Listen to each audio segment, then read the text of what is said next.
Hi hello నమస్తే నేను మీ Swathi welcome back to our channel Swathi నాటన్స్. ఎలా ఉన్నారండి అందరూ? నేనైతే చాలా బాగున్నాను. ఇది మమ్మీ వాళ్ళ ఇంటికి వెళ్ళినప్పుడు అనమాట.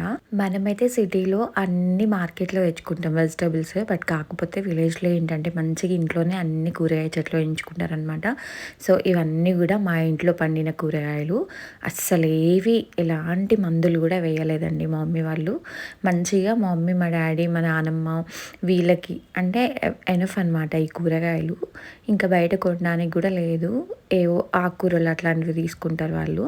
ఇంకా నార్మల్గా పచ్చిమిర్చి, ఇంకా వంకాయలు, టొమాటోస్, సొరకాయ ఇట్లాంటివి అన్నీ కూడా ఇంట్లోనే వండుతాయి అన్నమాట. సో ఇంకొన్ని ఆకుకూర చెట్లు కూడా వేసుకోమని చెప్పిన మా మమ్మీకి. ఆ రోజు ఎందుకు నాకు పప్పుచారు తినాలనిపించింది. అయితే మా మమ్మీకి చెప్పిన చేస్తా మమ్మీ అంటే చేయనా అన్నది. సో ఇంకా ఆ రోజు అదే చేశాను అనమాట, తెలంగాణ స్టైల్లో. దీంట్లో ఎలాంటి మసాలాలు ఏవి యాడ్ చేయొద్దండి, ప్యూర్ తెలంగాణ స్టైల్లో మంచిగా అమ్మమ్మలు నానమ్మలు చేస్తారు కదా, సో ఆ టైప్లో అనమాట. ఎంత టేస్టీగా ఉంటుందో పప్పుచారు అయితే. ప్లస్ ఇంకా మనం ఇంట్లో పండించుకున్న వెజిటబుల్స్ వేయడం వల్ల ఆ టేస్ట్ అనేది ఇంకొంచెం ఎన్హాన్స్ అయిందనమాట. ఎంత బాగుందో టేస్టీగా.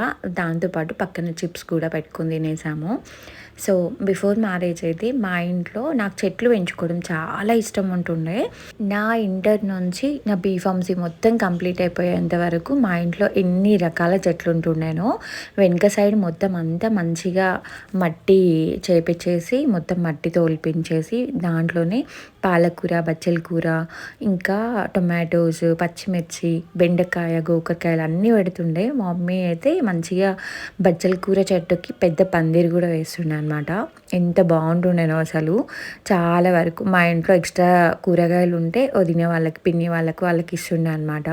బట్ అవన్నీ కూడా నా ఎంగేజ్మెంట్ అప్పుడు ఇంకా అందరికీ భోజనాలు పెట్టాలి, ప్లేస్ కావాలి అని చెప్పేసి ఆ చెట్లన్నీ తీసేశారండి. ఎంత ఫీల్ అయ్యానో నేను. అప్పుడు ఇక్కడ హైదరాబాద్లో జాబ్ చేస్తుండే కదా, సో అక్కడికి వెళ్ళిన తర్వాత చూస్తే చెట్లు మొత్తం తీసేశారు. ఏంటి తీసేశారంటే అందరికీ భోజనాలు పెట్టడానికి ప్లేస్ కావాలి, అందుకే ఆ కొన్ని చెట్లు కూడా మొత్తం అంతా తీసేసామని చెప్పారు. ఎంత హట్ అయ్యానో నేను అసలు.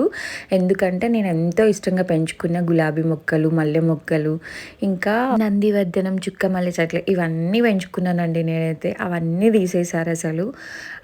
ఇంకా ఇంటి ముందు మాత్రం సన్నజాజి చెట్టు చాలా పెద్దగా ఉంటుండే అనమాట. నేను బీఫార్మసీ ఫస్ట్ ఇయర్లో ఉన్నప్పుడు వేశాను. అది మొత్తం అంతా ఇంటి పైనకి ఎక్కి చాలా పెద్దగా పాకింది. సో అది మాత్రం ఉంచినారు, ఒక్క చెట్టు ఉంచిండే అనమాట. ఈవినింగ్ కాగానే ఎంత మంచి స్మెల్ వస్తున్నానో. సో ఇట్లా ఇంట్లోనే మనం కూరగాయలు పట్టుకొని వాటితో కర్రీ చేసుకొని తింటే అసలు ఎంత టేస్టీగా ఉంటుందో. వచ్చేప్పుడు మమ్మీ కూడా నాకు కొన్ని కూరగాయలు